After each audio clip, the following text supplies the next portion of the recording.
తిరుపతి జిల్లా పాకాల మండలం మొగరాల జెడ్పీ హైస్కూల్లో బుధవారం పూర్వ విద్యార్థి బండ్ల దిలీప్ రెడ్డి హెచ్ఎం సుమలత ఆధ్వర్యంలో 10th విద్యార్థులకు విద్యా సామాగ్రిని వితరణగా అందించారు.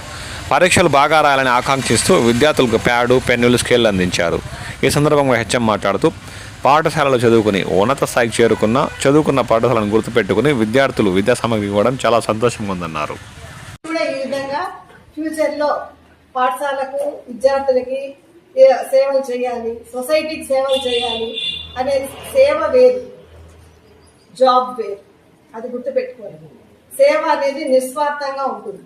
అతను మనకు అది మీకు ఇచ్చిన దానివల్ల తనకేమీ రాదు. ఇప్పుడు మేమైతే అది జాబ్, అది గుర్తుపెట్టుకోవాలి. సో మీరు కూడా ఎదిగిన తర్వాత ఈ పాఠశాలకు ఏదో ఒకటి చేయాలి. మరియు ఉపాధ్యాయులందరికీ నా నమస్కారాలు. నేను అడగంగానే యాక్సెప్ట్ చేసిన మేడంకి, విద్యార్థులందరికీ కూడా చాలా